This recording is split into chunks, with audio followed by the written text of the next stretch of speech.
Well, hello everyone. It is April and today I'm going to tell you everything that I have read in February. We're going to review them. Let's get into it.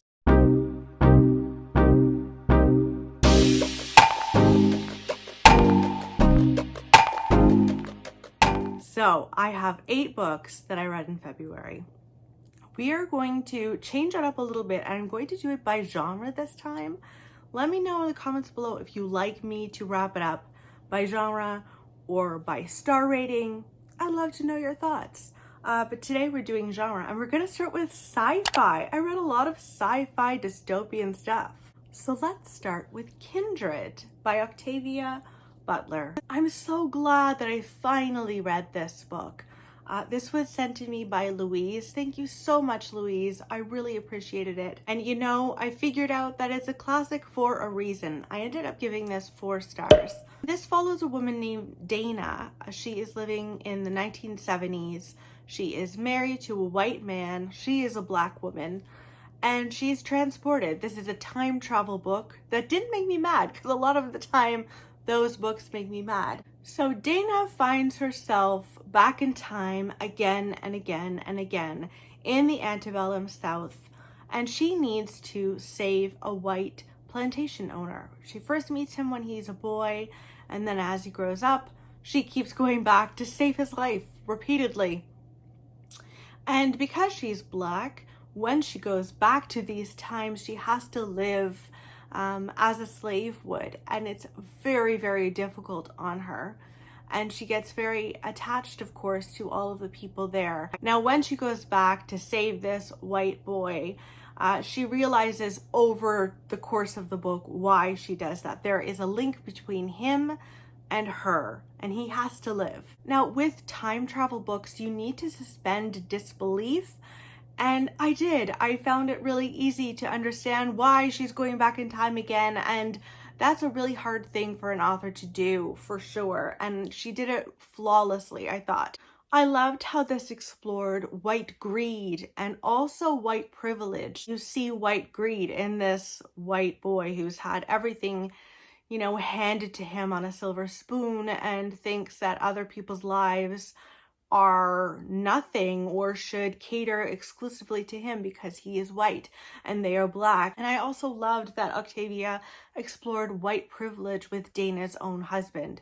It was really, really wonderful, and I'm so glad that I read it. If I sound a little stuffed up, it's because I am. Nora was ill. She caught a cold from daycare, and Mama got it too. We're fine. We went to get COVID tested just in case, and we're totally fine, but I'm still struggling a little bit. This is a good time for me to let you know about a giveaway that I'm doing. Well, we are creeping closer to 15,000 subscribers on this channel, and I am doing a $150 Amazon gift card giveaway. All you have to do to enter is be a subscriber, leave a comment on this video, and like this video. Stick around until the end of this video and I'm going to get into more detail about the giveaway itself and how you can win. The next book that I really enjoyed, also sci-fi, was Leave the World Behind. This one I gave 4 stars. And Leave the World Behind is about a family, a white family, who go to stay at a vacation house. They're just getting away from New York for a little bit and they rent a vacation house. Well, one night there's a knock at the door when there shouldn't be, and these black people are there and they realize that these black people own the house. Something happened in New York and they decided to come to their second home, which makes a lot of sense to me. And through the course of the book, you're trying to figure out what happened in the world. I love that this began with a very strong focus on the race dynamics and the dynamics between these 2 families. It really shows a lot of racism and white privilege, and I thought that was really beautifully done. And then it segues into a broader thing. I think this also talked a lot about how we treat our planet. Now, I will tell you, if you are someone who likes an ending in a pretty little bow, you will hate this book. If you are someone who likes to know what is going on in a book and have answers as you go through, you will hate this book. So don't read it. I really enjoyed it. I was honestly completely glued to this story. I listened to it on audio, which I would definitely recommend, and I just needed to know. And even though I knew I'm never gonna know, am I? I'm not gonna actually know. It didn't matter. I was still completely glued to this story. It felt incredibly eerie in the best of ways. I so highly recommend it to you. The next sci-fi fantasy book that I read was Pet by Akwaeke Emezi, and I'm so glad that I found this on audio. It was the perfect time to read this. So much buzz about Akwaeke Emezi, and I can see why. Now, I believe that this is YA, if I'm not mistaken. Correct me if I'm wrong in the comments below. But Pet is about a little girl, and she lives in a world where there are no more monsters. They don't exist anymore. A few years ago, angels came in and stopped the monsters. Unfortunately for her, she meets this creature one day who has clawed his way through her mother's painting, and he says that he is there to hunt monsters. And will she help him? First, she needs to try to hide him from her parents because they're not a fan of having him around. And he tells her that there is a monster at her best friend's house.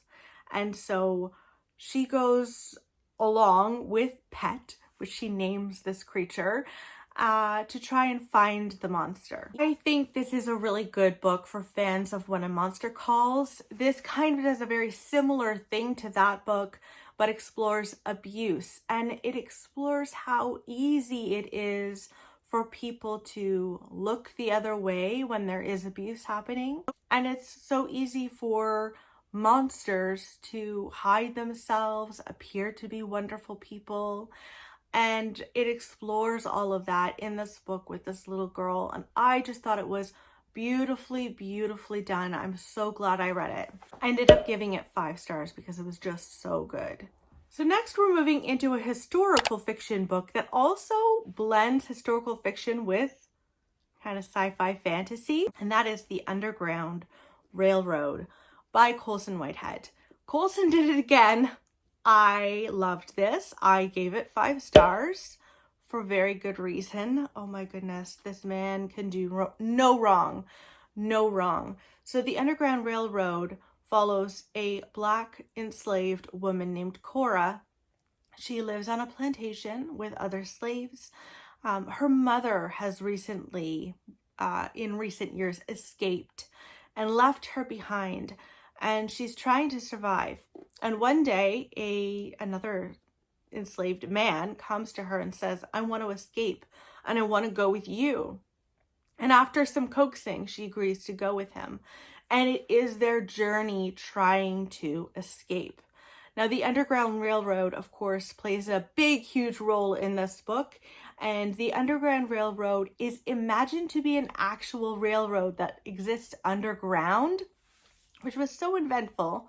And it really explores how in modern history, people have really glorified the Underground Railroad as this thing that made life so much easier for Black people. And time again, this shows that Black history has been written predominantly by white people. And white people, especially white men, have, decided what Black history is, which is false. It's not the whole truth. Shouldn't Black people tell their own history? And that is explored in this book again and again. There is a portion in this book where Cora has escaped to, I believe, South Carolina, and she goes to work at a museum, and there are these sets of different events in history, and one of them is a plantation. And these white people have created these sets, and Cora's going in there going, no, this isn't quite right. That's not quite right. It's all quite off, because Black people hadn't been involved in choosing things and telling this story. You know, you end up really caring for the characters in this book. And I fell in love with so many characters, and it was hard because a lot of the time, a lot of people died in this book, and it was really hard to read at times. But one thing that I loved that Coulson did was time and time again, Cora would be told about the death of someone that she loved, someone that she cared for deeply, and it would be told to her by a white person, and it would be told as though those people who died meant nothing. And it's so hard to read because you as the reader care about all of those people. And if you don't read closely enough, you might miss that those people have died because it's so flippant. And that is the way white people treated Black people in this time, and at times still now, that Black people's lives don't matter. And it's so devastating. It is devastating. I'm so glad he won the Pulitzer for this. He absolutely deserved it. So highly recommend The Underground Railroad. Wow. Okay, so let's move on to the only thriller that I read in February. Unfortunately, it didn't work for me, and I feel awful. This was sent to me so kindly by Donna. This is And Now She's Gone. I ended up giving this 2 stars. Oh, I feel awful, but it just wasn't working for me. This is the story of a private detective who is new to the job. This is her first case of a missing person that she's on. And she's trying to find this woman who has vanished out of thin air. And her boyfriend, this missing woman's boyfriend, has reached out and wants to find her to make sure that she's okay. She's also taken his dog, so he wants to find the dog as well. And our main character tries to find this woman and discovers along the way that she might not want to be found. And in this process, she also goes back in time to her own past and running from her past. I enjoyed those portions a lot more than the rest of the book. I really struggled to get the writing style. There was a lot of humor in here that I didn't get. I just didn't connect with the writing, and I don't know why. It felt disjointed to me. The humor, again, just wasn't working for me. So I think this is just a situation where, like, we weren't a good match, but this might be a good match for somebody else. So I would recommend that you pick it up in case that premise sounds interesting to you. Now let's move on to some contemporary books that I did enjoy. First up is Luster by Raven Leilani. And Luster follows a Black woman who is struggling to keep her job. She lives in Brooklyn, and she lives in a not so great place. If I'm being honest, the descriptions of her house were really, really hard to read. It was not a place that you would ever want to live. She meets a man. She's on the dating scene. She meets a white man one day, I think through a dating app or something. And they go on a date, and he tells her that he is married, but he's in an open relationship. So you follow them dating throughout the book. And then at some point, and it was quite late into it, she is invited to go and live with him, his wife, and their adopted Black daughter. And it is about their story. I really enjoyed the beginning so much. Oh my goodness. I had like tears in my eyes at the beginning because it was so hard to read about this woman, you know, really struggling to have self-esteem and self-respect, and just being treated poorly repeatedly and shifting who she was depending on who she was around. It was really devastating to read. And then it's really strange because as it went on, I cared less and less for her. It ended up being a 3-star read at the end. At the beginning, it was like 4 or 5 stars. And then it didn't work for me as the book went on, which is really unfortunate because I thought I was going to love it the whole way through. Now, I read somewhere that this is supposed to be a dark comedy, and I missed so many things if this is what that was supposed to be. So if you've read this, let me know in the comments below. Did you find this comedic? Because I didn't at all. So anywho, Lester. Okay, probably the best book that I read in February was Mr. Loverman by Bernardine Evaristo. This was my first book by her, and it will not be my last. I have another book of hers on my shelves, and I'll be getting to that soon because wow. Mr. Loverman follows a Black man living in England, I believe. I think he lives in London with his wife. He has 2 children with her, and he's in a very unhappy marriage. They don't get along. And also, he's not in love with her, and he's never been in love with her because he's always been in love with his best friend, who is a man, and he has been gay this entire time and has been very unhappy in a marriage with a woman. And so you follow him through the book, deciding and making the steps forward to leaving his wife and going to be with the love of his life. I will say, our main character was so funny at times. He was hilarious. Like, I was laughing out loud reading this book. I listened to it on audio, and I so recommend listening to it on audio because it was fantastic. But he was so funny, and he was also so rude, and so like his thinking was screwed up a lot of the time. Here is this gay man who had a lot of homophobic thoughts, and he had to like unteach himself a lot of things. He could say misogynistic things, and he was unteaching himself. He had to unlearn a lot of stuff, but you cannot help but root for him and root for his partner. And as it went along, you're also rooting for his wife in her own way as well. I cannot believe that I am just discovering Bernardine Evaristo. I am blown away by her, and I so highly recommend reading that book. The last book I want to talk to you about that I read in February was Misery. This is the only white author that I read in February. I read this with my book club, my Getting Hygge with It book club. That's always linked in the description box below. It's with Patreon. And we read Misery, and I hated it. I feel so badly because, okay, so I read this and I picked it up because of Noelle Gallagher. This is her favorite Stephen King. I love her. I love her so much. Unfortunately, we don't agree on this one.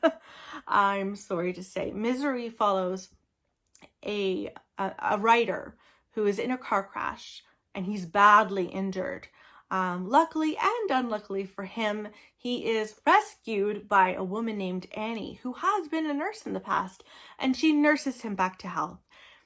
He discovers that she is his biggest fan, and she is also psychotic.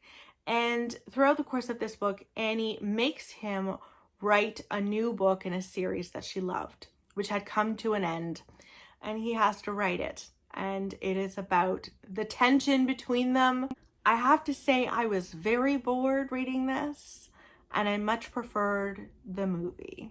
I felt like I almost needed more characters because it really is like a locked room kind of situation. It's just the 2 of them that you're dealing with in this book, and I didn't really care for him. I thought he was a real jerk through it, so I had a hard time caring what happened to him. And I didn't find Annie very scary. She would say things like cock-a-doodle, and she'd call people dirty bird if they were rude, and I had a really hard time being afraid of her. And because it's horror, I want to be afraid. Like, that's what I go into them with, that desire to be terrified, and it just didn't happen for me. I almost wonder, honestly, if this was published today, if it would be published under horror. I think it might be published under like psychological thriller. Instead, this was published in 1987, which is a while ago. But yeah, it just didn't work for me. I ended up giving it 2 stars. I didn't like it. I didn't. I'll be giving that away for sure. Anywho, those are all of the books that I read in February. I would love to know in the comments below, what is the best book that you read in February? Have you read Mr. Loverman? Oh my God, I'm going to be talking about that book ad nauseum. Prepare yourselves. I hope you guys are doing well, and I'll chat with you soon. Bye. All right, with 15,000 subscribers just around the corner, this is your chance to win a $150 Amazon gift card. It's in Canadian because I am Canadian. And I hope that one of you will be able to buy all sorts of lovely books from your wish list with it. Now, in order to win, you need to first be subscribed to this channel, like this video, and also leave a comment in the comments below. After we hit 15,000 subscribers, I am going to pick a random video, randomize the comments, and pick a winner. So the more videos you watch, the more comments you leave, the more chances that you are going to have to win. Good luck to all of my bookish friends out there.